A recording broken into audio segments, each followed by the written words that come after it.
Good afternoon, everyone, and we are so appreciative to you for joining us for today's webinar. This is hosted by the Small Business Council of the Greater Memphis Chamber. I'm Patricia McKinney, Director of Small Business and Member Programming with the Chamber. I really am excited about this. This is our third installment from our certification series, and today we really will be delving into what you need to know about doing business with the state of Tennessee and the federal government. We are so thankful for our think tank members who are on the line, as well as all of the Small Business Council members that we have here. Without our sponsors' support, none of these programs would be possible, and we are thankful for Independent Bank and Wyatt, Tarrant and Combs. So at this time, we will have our sponsors come in that order. So Jeff Kimbrough from Independent Bank and Matt Lubizinski with Wyatt, Tarrant and Combs. Thank you, Patricia. Good afternoon, everyone. I'm Jeff Kimbrough with Independent Bank. We are a proud sponsor of Small Business Council. We appreciate everyone taking the time today to join us. I think we're in for a treat for this event. This has been a great series so far, and I hope it's been beneficial to you as well. We understand that small businesses are, really the foundation of our community. So we like to make that partnership, extend that partnership to each of you. And if there's anything that Independent Bank can do to assist or, just for talking points, speaking conversation, we're glad to be assistance to you. So if you feel free, reach out to me. Be glad to assist if as necessary. Thank you, and hope you all enjoy today's program. Thank you. I'm Matt Lubizinski from Wyatt, Tarrant and Combs.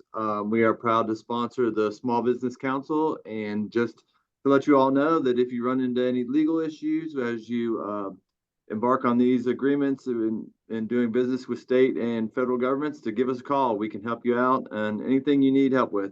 So feel free to give us a call, and we look forward to the presentation. Thanks.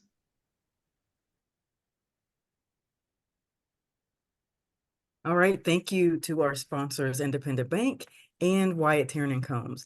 At this time, we will delve into our topic here. But first, I want to introduce our amazing presenters today. First, we have Eric S. Terrell, who is the area manager of the SBA. Eric Terrell is the Senior Area Manager for the U.S. Small Business Administration, working in the Tennessee District Office since 2017.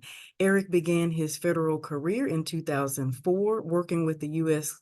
General Service Administration as Marketing Director, covering the states of Georgia, Tennessee, and Kentucky, teaching federal employees how to use the GSA's e-tools and how to teach small business owners how to compete for federal contracting awards. Eric is a contracting officer, technical representative, assisting small business owners that would like to have a better understanding of federal procurement.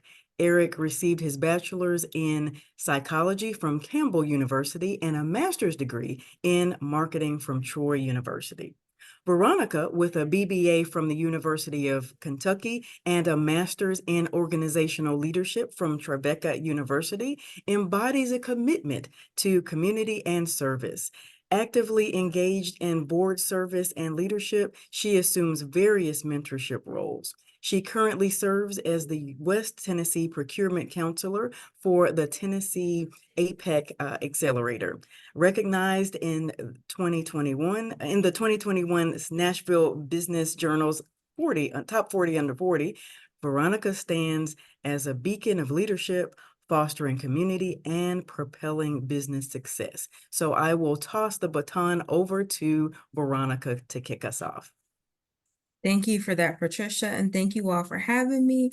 Good morning, everyone, or good afternoon, everyone. I am Veronica Clark, and as Patricia stated, I am with the Tennessee Apex Accelerator, serving the great west part of the state. However, today I am, I think, 7 hours away from you all over in East Tennessee, and Kingsport. So what I'm going to talk to you all about today is how to do business with the state of Tennessee. But you may, if you've heard about the Tennessee Apex Accelerator before, we're formerly the Procurement Technical Assistance Center. We're no longer an acronym. We're that destination. When you're thinking about climbing up a mountain, there's different steps that you need to take. You may need to go visit the chamber. You may need to go visit the Small Business Development Center or other organizations such as the Small Business Administration.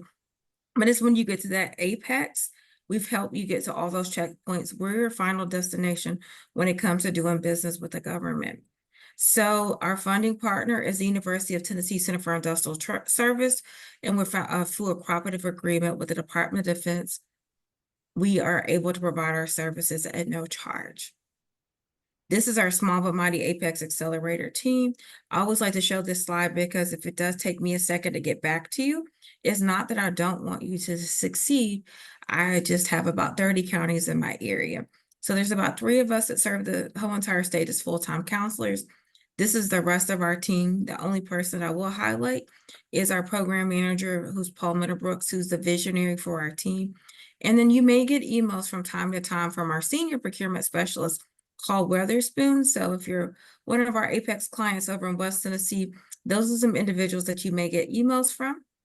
So we help you with government contracting basics through one-on-one counseling, helping you find those opportunities that you may want to bid on. We also help you review those opportunities in a counseling session where we'll help you understand how to get registered local, state, federal databases.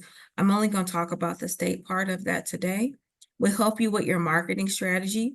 Everybody that is present should have an elevator pitch and a capability statement. If you don't, please feel free to reach out to me and I'll help you get that together. We help you with also your small business certifications, which is also why we're here today. We do the same on the training side, how to get registered with the federal government, state government. We help you figure out if subcontracting is right for you. We have classes on proposal writing, again, that marketing strategy, elevator pitch, and capability statement. I think I have a class coming up on that soon. We have industry days where we teach you how to do business with maybe the U.S. Army Corps of Engineers. If you're a construction firm, we have a conference coming up called the Construction Opportunities Conference. So we have various industry days where our primary goal is for you to get training and also to connect you with those large prime contractors. We also help you understand teaming strategies and joint ventures, how to put together your bids. So we bring in those subject matter experts because nobody on my team is an attorney and we're not CPAs. We bring those individuals in to help you get to where you need to be. With the whole goal of all the training, one-on-one counseling and connecting we do, our entire goal is to help you as a small business compete for government contracts and successfully win that bid. So I'm just going to dive right into doing business with the government, specifically the state government. So I always like to center us right here. Before we even figure out if we want to do business with the state of Tennessee, we need to figure out who our target customer is. Is it federal, state, county, or local government? I know we're here to talk about the federal and state, but I think it's really important for us to show this slide today.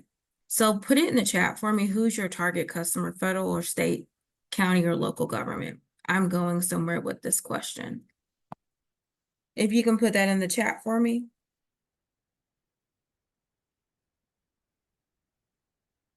Just pausing state or county, federal and state. The reason why state, county, and local at the moment, okay, state and federal. The reason why I asked this question is because depending on who your target customer is, they all have different registration and certification requirements.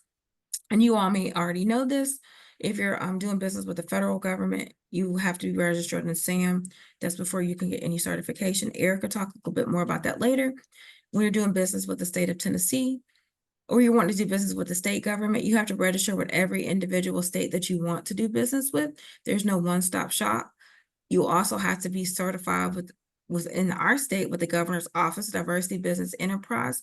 There is some reciprocity, but you have to be registered and certified with your home state for you to get that reciprocity if you were like doing business with North Carolina, Mississippi. And then county and local governments, you have to register to do business with every county and local government that you want to do business with, so that you can stay focused and know who your target customer is really important for you to kind of figure that out on the front end, because we recognize that you are a small business and you could spend so much time registering or doing those different certifications, and knowing which certifications that you have, there is some reciprocity across. At the federal level, there's not any with those state and local certifications that you can get. I hope that made sense. So the steps to do business with the state of Tennessee: you want to make sure that you fill out your W-2.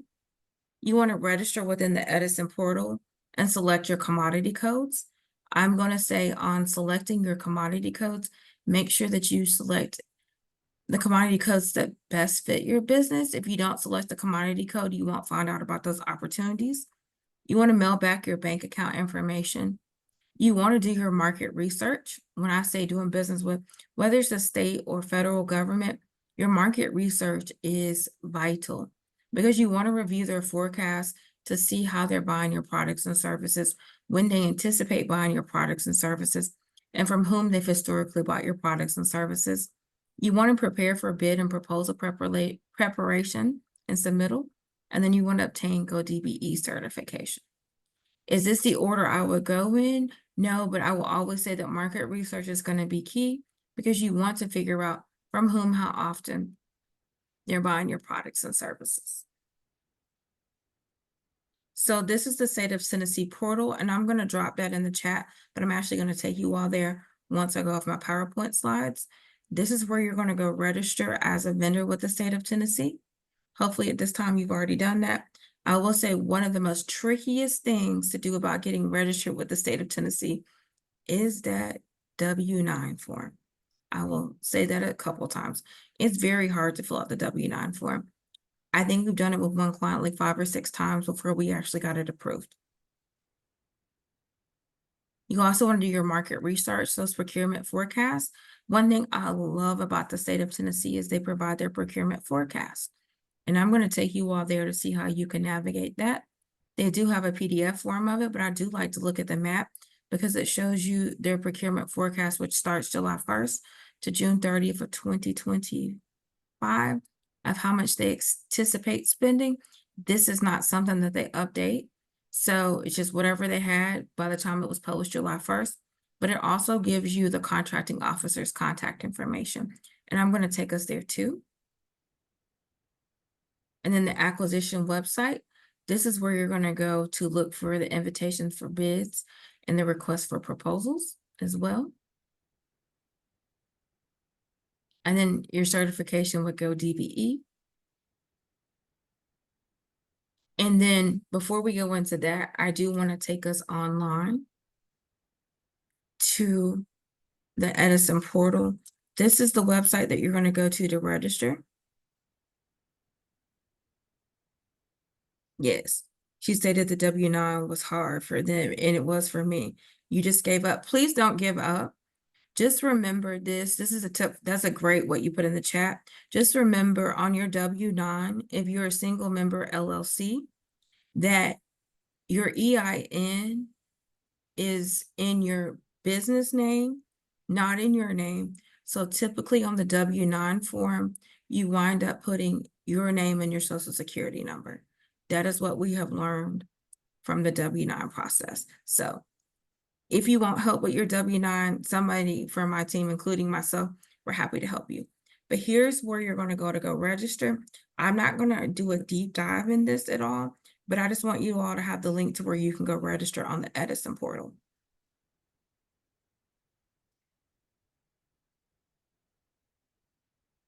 So this is where you're going to Edison, but I'm going to spend the majority of my time on my favorite website, which is this one when it comes to the state of Tennessee. And I didn't send you all that because I sent it to the panelists. Let me send you all the other one as well.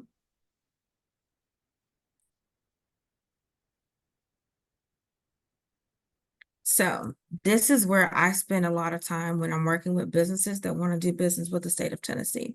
So this is their forecast of acquisition plans. Again, this comes out every July 1st. It's something I look forward to. Here's the PDF. This shows me by department how much the government or the state government plans to spend for different things. One thing you may say, Veronica, is from looking at this, I don't see my services listed. Okay, that's okay. But one thing I love about this is it gives me contact name, contact phone number. Lori may not be buying my janitorial services, but Lori or Brianne would know who within the Department of Agriculture is buying my products and services.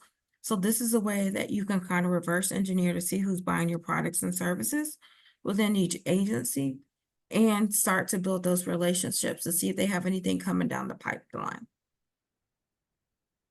So this is a great research tool for you all to see their forecast, but also I like to say the bread and butter in this is finding the buyer's name and also finding the buyer's phone number. Any questions about the forecast before I show you how to look for opportunities? Yes.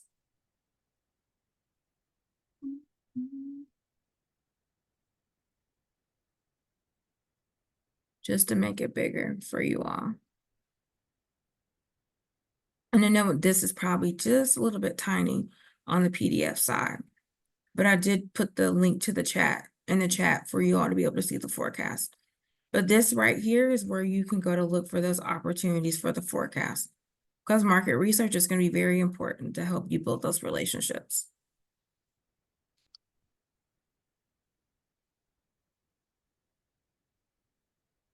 And then just the next website on the state that I like to show is the same website. You're going to use the same link to find the procurement opportunities, invitation for bid, or request for proposal. And when you're thinking about the invitation for bid, more than likely if your product is less complex, such as if you sell toilet paper or any type of supply, you're going to be an invitation for bid. But the more complex the product or service you provide is going to be a request for proposal or RFP, because they're really concerned about your technical expertise and also your management approach. But I'm just going to click on the one that says invitation for bid. This was updated at September 19th at 12 p.m. This is going to show me everything that is currently out there to bid on.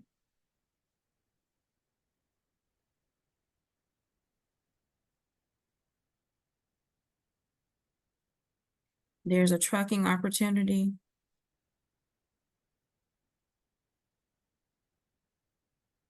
And just because you don't see anything out there that meets your products and services doesn't mean that the state's not buying your products and service. Keep in mind how the government buys.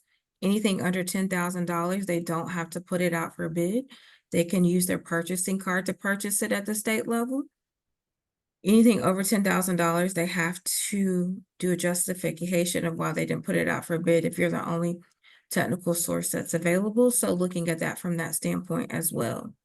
So if you don't see anything out there, they may be using a purchasing card to purchase your products and services. So that's where it's going to be important to do your market research, to reach out to those buyers to let them know about the products and services that you do provide. And then I'm going to show you the request for proposals as well.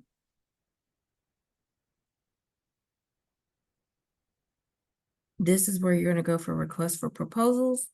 And then you're just going to stroll through to look to see what's out there that you could bid on as well.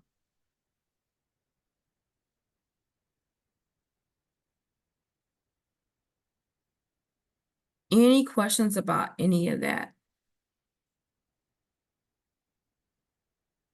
So great question. Can you search by NAICS codes? That is an awesome question. But remember, what state government is different from the federal government. The state government uses commodity codes, and they don't have any way on their website that you can search by the commodity code, to my knowledge. But that's a great question. So sometimes I'll just, if I'm on the state website, I just do Control F and search for a keyword. but you can't search by commodity code. That's why it's important to know who your target customer is.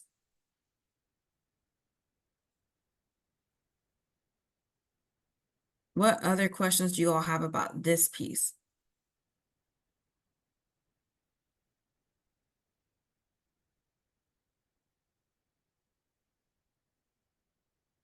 Then there's also the GoDBE certification, which I'll go back to that slide.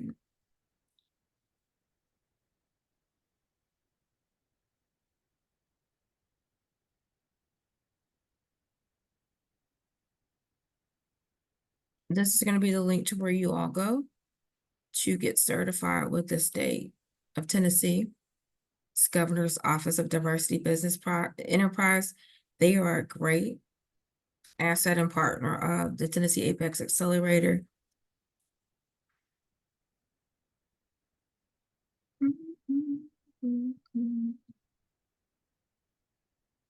Just making sure that you do utilize this document checklist. This is where I would go to get started.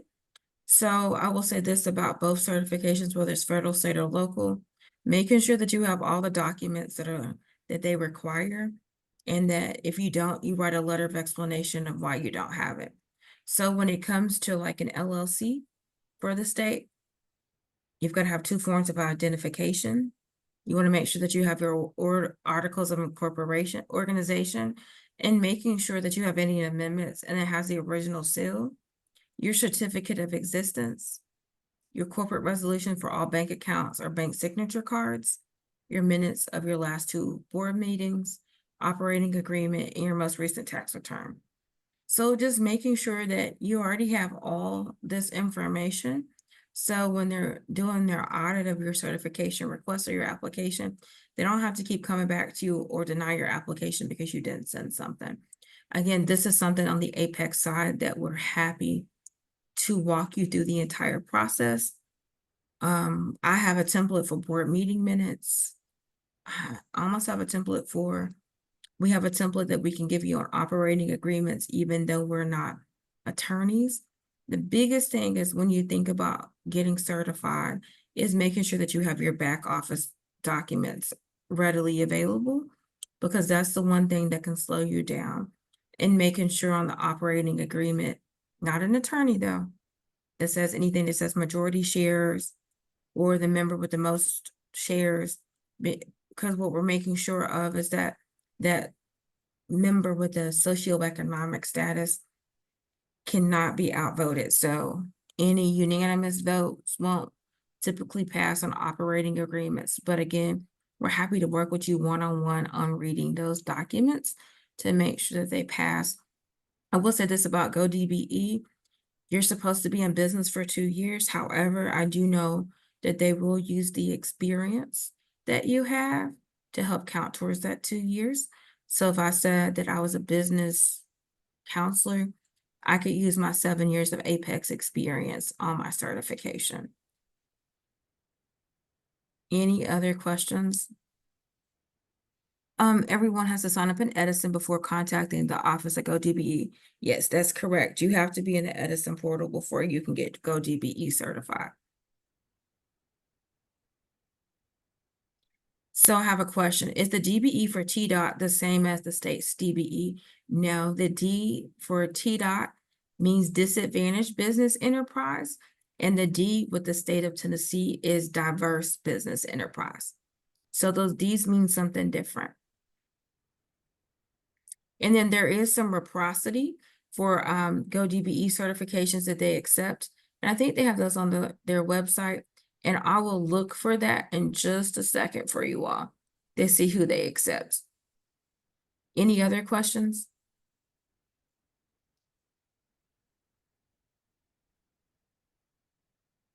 Because I don't want to take up too much of Eric's time. It's under reciprocity.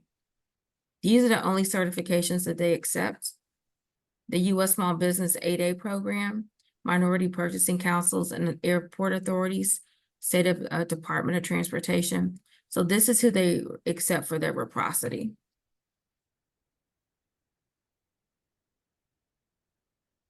But they also have the right to refuse it, even though you have those certifications.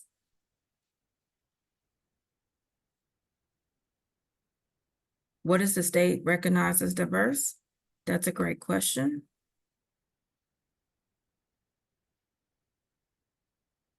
So they recognize minority business enterprise, women business enterprise, persons with disability, service disabled veteran, or small business enterprise. And then remembering this as well, you have to be certified in one.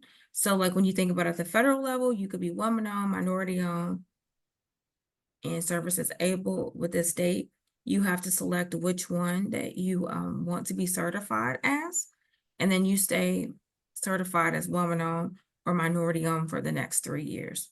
And then the state of Tennessee does not have any diversity goals. So it does go in the state's diversity spin, but there's no goal. But those are great questions. Any other questions on the state?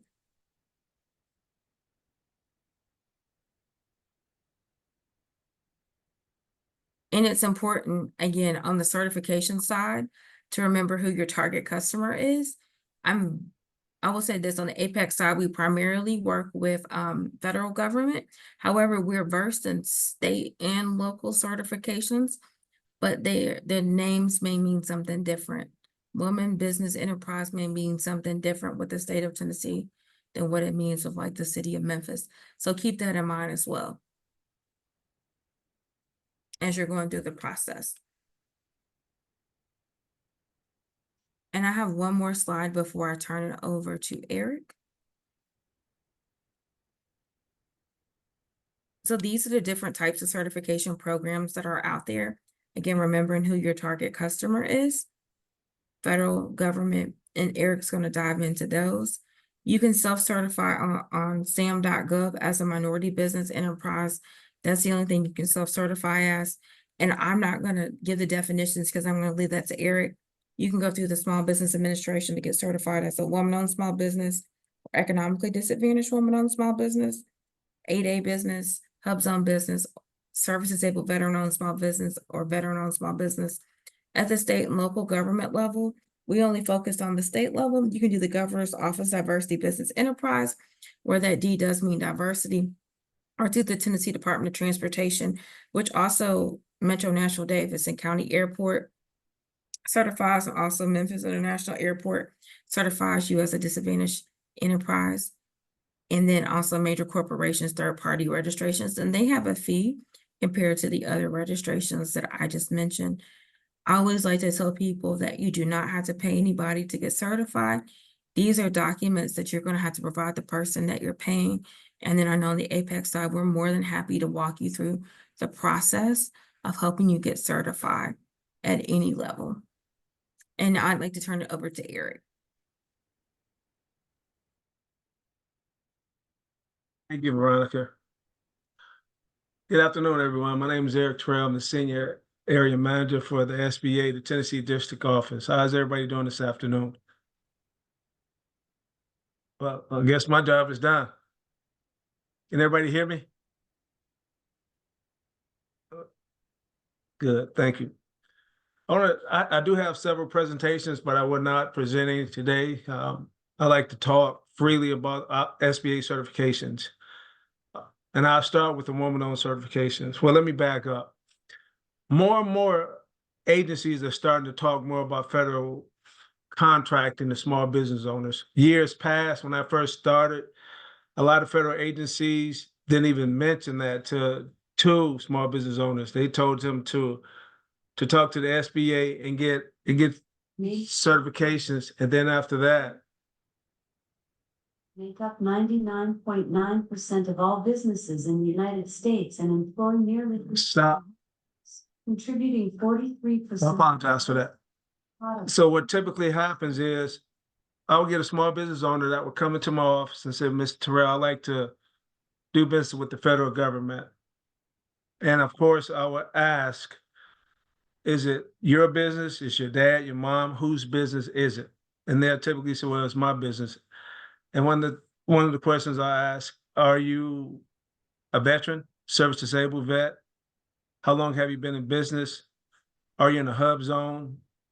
And if it's typically a woman, I say, okay, how long have you been in business? They'll tell me how long they've been in the business, and I explain the woman-owned certification process to them. And typically what happens is that every certification, woman-owned, hubs-owned, veteran-owned, service-disabled vet, the 8A business development program, you have to have 51% owner control. That is mandatory. It's no exception to that. 51% owner control is primary. Anything other than that is not your business when it comes to the federal government. And there's ways to get around that when you have multiple people in the business and they don't want to split the 50-50. They still want to have a 50-50 and not 51 or greater than that to the person that's filing for federal contracts with the SBA. Woman-owned, you get 3 distinctions as a woman-owned. Of course, you get the woman-owned. And then you get small business because every woman-owned business can be either medium or large. So you get that. And then you get the other one, which is called economically disadvantaged woman-owned small business. And I will go to that site in a minute to show you how this all plays out. So you get 3 distinctions. And what I tell small business owners, when I meet with them initially to understand, is this really a hobby or this is something that you really want to pursue? Because Veronica and I, we take a lot of time. I have the entire western part of the state, so I'm always on the road. Like at 2:00, I got to meet my director that drove down from Nashville at another meeting. But the reason I bring that up is it's imperative that we understand exactly what you're doing and how you want to pursue your own business when it comes to federal contracting. I would typically ask, what industry are you in? And then I'll show you how to drill down to your next codes, and I'll go over that in a minute. And then I'll try to get a snapshot of what you're trying to do. In other words, what agencies do you want to market to? And you might hesitate because you don't know, but then I start to throw things out to you. So, well, if you're a service-disabled vet or veteran, most likely you want to do business with the VA. That's why the VA exists, take care of veterans and service-disabled vets. If you're a woman-owned, you have a consulting company, it can go with all federal and DOD entities. And one of the things that I take pride in is trying to get you out of the state of Tennessee and out of the city of Memphis. And I always tell people this, the city of Memphis in the state of Tennessee is small. It's a small market. The federal government, you can do business with all 50 states with that one certification with the federal government. As is with the city, you have to register with each city with the federal government. That certification with the SBA allows you to pursue federal work all 50 states.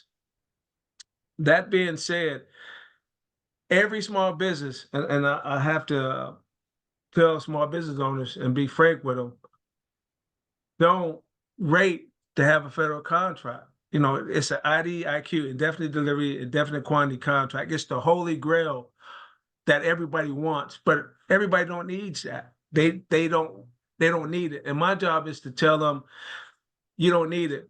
Case in point, if I'm selling promotional items, T-shirts, lanyards, hats, mugs, water bottles, things like that, I would tell you, listen, you don't need a federal contract. The federal government can pay you 5 ways. And typically for something like that, you'll be on a BPA, which is called blanket purchase agreement, meaning that it's a revolving service. In other words, once a month, once a week, whatever it is, you continually supplying them with that. So a BPA will be good for you. If not that, it'll be the GPC card, government purchase card, meaning that the federal government has credit cards that go up to, it depends on the agency, $25,000, even $50,000, call them super cards. Over the simplified acquisition threshold, that can be at $3,000 or $7,000, depending on the agency. That government purchase card can be used for purchases of products and services, but you can't split an order. So that's the third way. The other 2 ways are called the activity address code. That is requisition based, meaning that they use a 1348-6 or -1 to write that requisition, and the appropriation data is already built in. So when I talk to, and I know I'm talking fast, and I'll slow it down once I get to the website. But what I tell small business owners, you need to make sure that you can be able to take every financial payment that the federal government has to offer. And make sure that you are accepting requisition-based appropriation data. The last one is called the Department of Defense Activity Address Code, meaning that the federal government, meaning DOD, the Army, the Marine Corps, the Navy, the Air Force, it's requisition-based. So those are the 5 ways that small business owners can get paid through the federal government. Why is that important? Because a lot of small business owners, they only think about the holy grail. I need a contract. In reality, some of them don't. You know, I have small business owners that's on the BPA right now, don't need a federal contract. They make $3,000-4,000 every other week, which is great money. You know, typically IDIQ contracts are for services, really. That's what the design of the contracts was for, or a quantity that's so large that, you know, it takes a while to fill that quantity. But you have to let the small business owners know that there's more than one way to do this, meaning that the federal government can pay. I'd like to share my screen. Any questions before I get started with the second part? I've said a lot. Any questions? No questions. Let me get to it. Let's see. Can everybody see my screen? Thumbs up? Yes? No. No? Let me try it again. So let's see.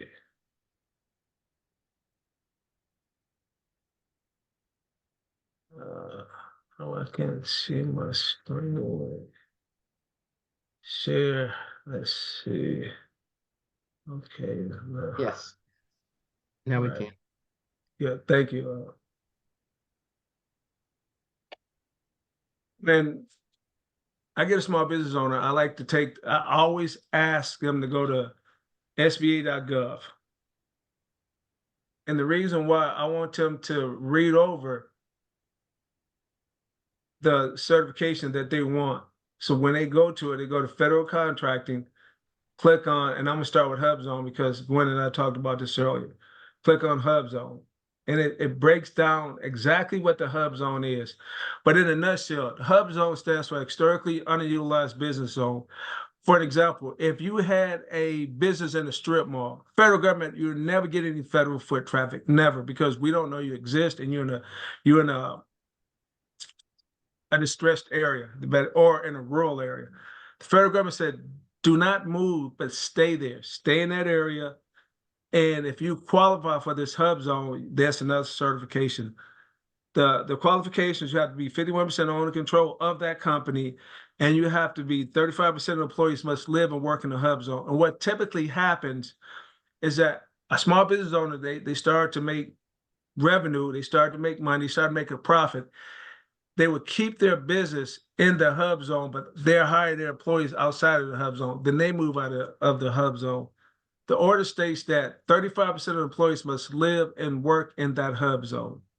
And one of the ways that I look at the HubZone, I would go to maps.certified.sba.gov and I would type in a zip code or address, any particular address that somebody wants me to type in. Yes, I have 1331 Union in Memphis. This one right here. Yes, sir. All right. Now, if you notice, she's in the HubZone and it says HubZone next evaluation 2028. So they're going to come out and they're going to the U.S. Census is going to come out and rezone that or look at it to make sure that business is still in the HubZone. So you are qualified for the HubZone. And I believe I have, let's see, did I do? So there's a checklist. And let me see if I can open it real quick. Checklist. I think it's done. Here's supporting documentation. Let me go back one. Go back. It is supported, supporting documentation. The supporting documentation checklist. This is a must. When you and I talk, and let me slow down. Before you start filling out anything about the hub zone or any certification, we'll have our second meeting, and I'll go over every supporting documentation that you need for each social status, meaning that hub zone, veteran-owned, service disabled vet, woman-owned, and the 8A program. I have to print a copy of the map stating that, hey, you are in a hub zone. We need a copy of this, state it, and I'll sign it, and you'll have a copy of it. And it's important that you check off, please, and this is what I stress when I meet with you, do not leave any of these blank. If you have a question about it, let me know, and I'll go over it, and I say NA. And the reason why I stress that is this.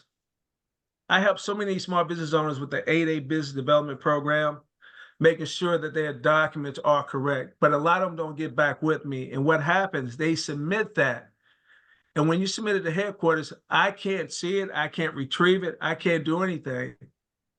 And when you get denied, the process starts over. And it's very frustrating because now it takes longer to do that. Now they're looking at your application again and say, okay, why is this person resubmitting? And it takes 30 days or more to resubmit that application. So my job is to catch everything before it goes down range. The most important thing you want to do is make sure that either Veronica or myself or and the staff that I have in the district office look at what you have to offer. So this is everything you need to know about the hub zone. You fill out you check off the blocks up here. It talks about the rental agreement, the utility bills, hub zone, principal office, the map. Now, when it comes to leasing, I had a lady said, Miss Terrell, I live at home with my parents. We're in a hub zone, but the mortgage or the lease is or the rental is in my parents' name. It's fine. All you have to do is say, hey, I live here, get a notary saying that you live here, it's your parents' house, it's no problem.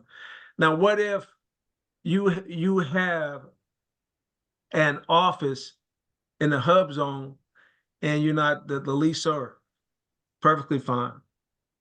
And the reason I say that, because typically a lot of small business owners that's in a hub zone is one or two, either their spouse and themselves or that one person.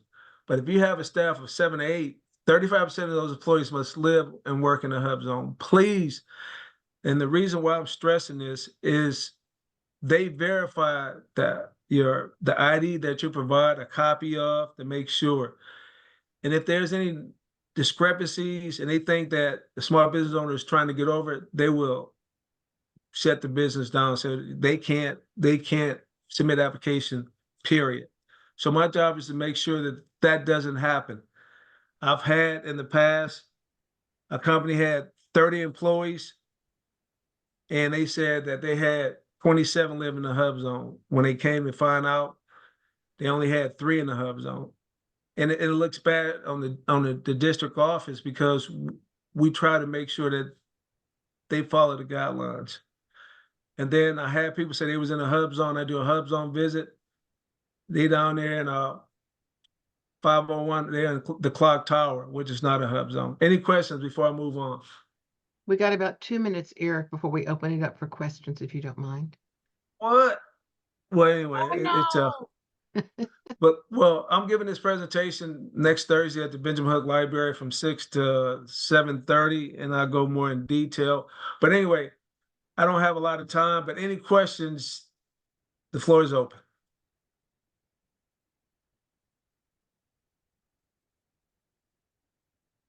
No questions? I can't believe that. I haven't even got to the good stuff.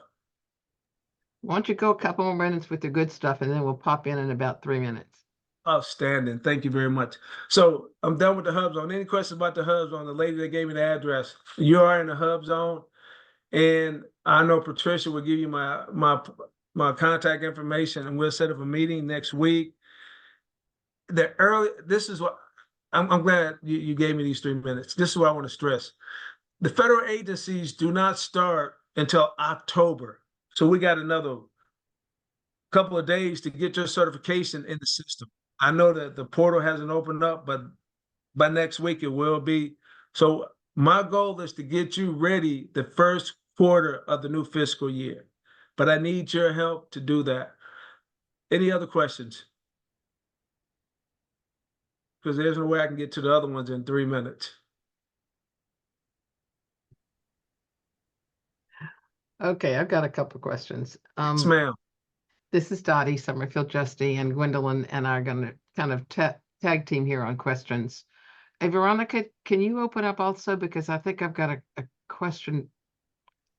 And this goes back to reciprocity. In looking quickly at the page that you showed us on reciprocity, I think it said that reciprocity was offered to out-of-state businesses, but they will accept, but they will accept some. So I am DBE from the Department of Transportation and WBE certified. Will that get me reciprocity with the state? Let me make sure on that before I answer that quickly. So Thank give you. me just 1 second. I'll give you on more than that. Okay. And Eric, so my Ma'am. business is neither in the hub, I'm not in the hub zone. I am WBE and DBE certified. Am I still going to be eligible for federal contracts or federal subcontracts? Or would it be a waste of my time? Absolutely. It won't be a waste of your time. And you mentioned those certifications. Our certifications are a little different than the city and state. Yeah. So once you register in SAM.gov and then we register you as a woman owned, you get that. And I tell every small business owner, you need to have the federal government as your customer. You have to grow your business. There's no other way. I've been doing this a long time with GSA and then the SBA. I'd have made millionaires out of mom and pop shops because the federal government, you got 50 states and everybody understand that, hey, these guys have deep pockets. And I'm just talking everyday language. You want that. You want that because the city, their purses are starting to get tighter and tighter with the federal government. And I'm gonna say this, and I'm gonna let Veronica go on. They can and I've seen this happen. They can source a contract under one of these 5 social statuses. Thank you. Veronica, did Yes, you ma'am. find what I was asking about? Yes, to my knowledge from reading that, they do accept the TDOT certification because that's the airport certification. Yes, ma'am. But again, they do put that disclaimer, they have the right to refuse it. So just because you're certified with TDOT or the airport does not mean that GoDBE is guaranteed to accept that certification. Thank you very much. Gwen? Yes, I do have a question. This is for Ms. Clark. So there is a young lady who is from Arkansas, and she wants to do business in Tennessee. What would you advise her to do to begin to do business in Tennessee? And then what kind of relationship do you have with the Apex organizations in other states? So I will say that I have a great relationship with Arkansas, and I can connect her to the Arkansas Apex Accelerator, but I would just have her get registered with the state of Tennessee and then work directly with her. So we don't duplicate efforts, work directly with your Apex counselor in Arkansas. You can always come back to me because you have my contact information if you have any issues. However, so we don't duplicate. And if you have issues, I'll connect you back to their program manager, Melanie, but we all work closely together. Okay, and we received a question from somebody else. And I guess this is for you, Veronica. What services work best for a state contract? Like what types of services is the state in need of? I think we tried to find this out when we did our first certification day, and I may be selling, purple tops, but nobody in the state needs them. So it'd be helpful for us, and especially I'm going to bring up the whole new DBE certification that's coming up in about a week that the state wants for the new bridge. What are the types of services that you would say, if you're on this call, and this is for both of you, Eric and Veronica both, if you deal in these services or these products, the state needs you, the federal government needs you. Don't wait. So Veronica, for you first. Okay, so I'll always say this, that the government's buying anything. They just may not know that they need your products and services. So a lot of times I'm going somewhere with this. Hopefully I take a short route here. Is when when you're at industry days that the Apex has, you don't meet the end user.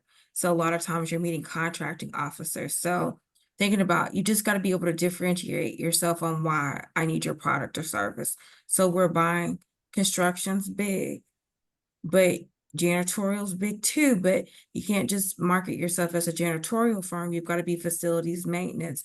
You got to be able to do some type of repair.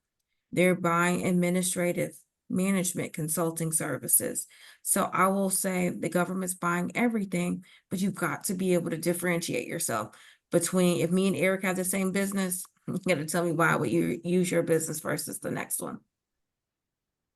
Thank you. Yes, ma'am. The federal government buys everything but cattle insurance. We buy everything.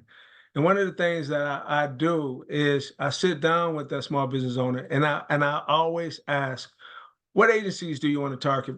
And the reason why I say that, I already know which ones they need to target based on the small business owners that I have a relationship that works. I have a lady right now that has a transportation company. She's doing business in Georgia and North Carolina and Tennessee. And the thing of it is there's no business too small because of those 5 ways the federal government can pay you.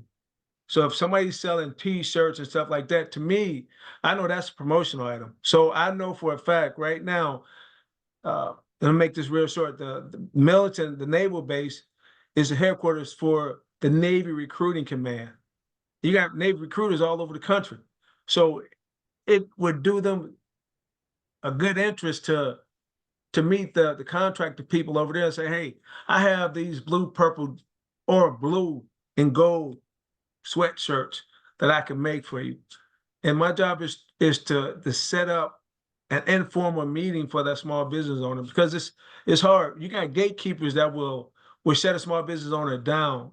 But the relationships that I have, I try to levy that, saying, hey, I got a small business owner. Veronica mentioned capability statement. This person has this. Can you give them a meeting? And 9 times out of 10, they will award them a meeting, 20, 30 minutes.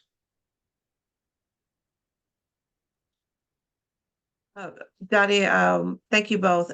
Dottie, I see a couple in the chat and Q&A. In some ways, the two are related, but one is, this is for Eric. It says, what can I do to prepare for the portal to open for woman-owned and disadvantaged woman-owned certification? This individual is active in SAM.gov and she has her CAGE code. So what advice would you give her to help prepare as the portal opens? It's the main thing to go over the supporting documentations that she would need, and then send me an email and we'll talk to make sure that she has everything ready. She's already registered in SAM. She's just waiting for the portal to open up. Once the portal opens up, and this is key, if she say, Ms. Terrell, I submitted my application through the portal Monday, I ask for you to send me an email reminder that following Monday so I can check the status of it.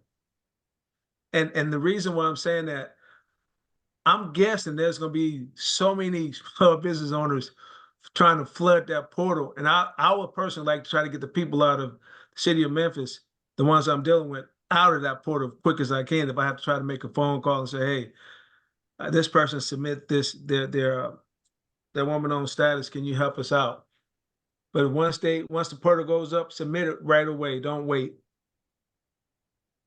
Okay, great. Thank you for that. And there's one other one, Dottie, you probably see it as well. But it says, what are some recommended strategies for engaging with the federal government and building relationships and contract opportunities? Veronica, I will toss that to you first. This said, for either both one of you for this particular question. I think the biggest thing is a couple things, is to make sure you know your marketing strategy, have your elevator pitch. And in your elevator pitch, make sure you know what your value add is or your value proposition. It can't be that you're trustworthy. It can't be your socioeconomic status. So know what measurably sets you apart. Have your capability statement. If you met Eric today at an industry day, he asked for your CAPE statement, you don't have it, making sure that you follow up because they do ask you for it. And they remember if you don't have your capability statement. And then just doing your market research. So if you're going to an industry day and there's 20 buyers there, looking at like the Federal Procurement Data System Next Generation or USA Spending, or even on SAM.gov to see who are those agencies buying your products and services, doing that market research so that you can have a targeted approach when you're going to industry days. And then those are just a couple of things I would talk about to get yourself ready.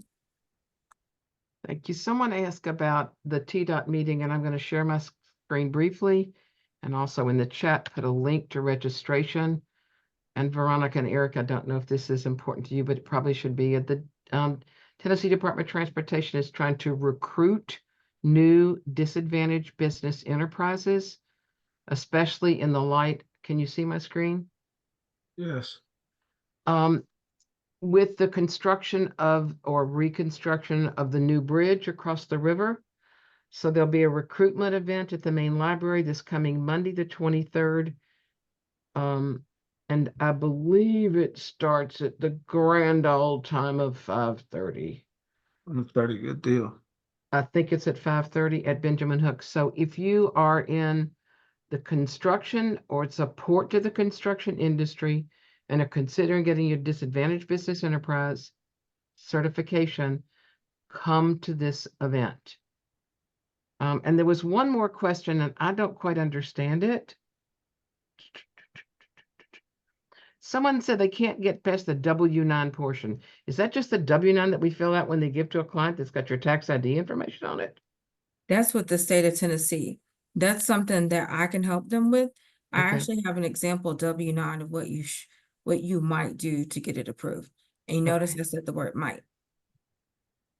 But And that's hard. Thank you. I think, Patricia, I think we're supposed to give it back to you like a minute ago. Thank you, Eric. Thank you, Veronica. Thank you all so much.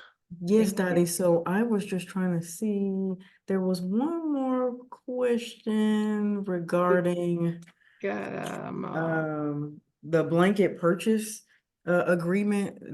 Eric, I believe that you shared something about that. That was one of the 5 ways that you can actually get paid by the government. But if you have a follow-up or one-sheeter with those, I'm happy to send that out.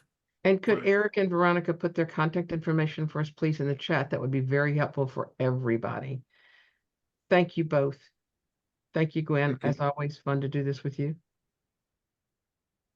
Yeah, and I think it's my job to close this out, right, Patricia? And then we have the last installment of our certification series. Yes, yes. Thank So you, I Meredith. I just want to say thank you to our amazing presenters, Eric and Veronica. Eric, you're a wealth of knowledge. You're always helpful. Veronica, it's lovely to meet you. Also, amazing information. I learn something every time. And so I want to thank everybody else who joined us today. I hope you also were able to get some helpful tidbits. It sounds like from the Q&A, there was a lot of wheels turning. And so, as Patricia said, we have our third and final webinar coming up in this series. So we've taken you through all of this, sort of the certification landscape, what's available and out there for you all, the relative kind of benefits, thinking about who you're selling to, federal, state, county, city level. Then the question becomes, so I understand the certifications, I know it's out there, I've gotten my certification, now what? Right? What do I do with it? And so that will be our third webinar scheduled for September 26th and appropriately titled, I'm Certified, Now What? So I hope you all can join us. If you've registered already, you'll be getting the login credentials. And if you haven't registered already, I encourage you to do so. Anything else you would add, Patricia? All right, that will be it. We thank you, Veronica and Eric, of course, our facilitators for the Q&A, Gwendolyn Tucker and Dottie Summerfield Justy. Again, for our presenters, if there's any one pager that you would like me to share with the individuals who were on the call, I'm happy to share that. Thank you all for joining us and have a great rest of your day.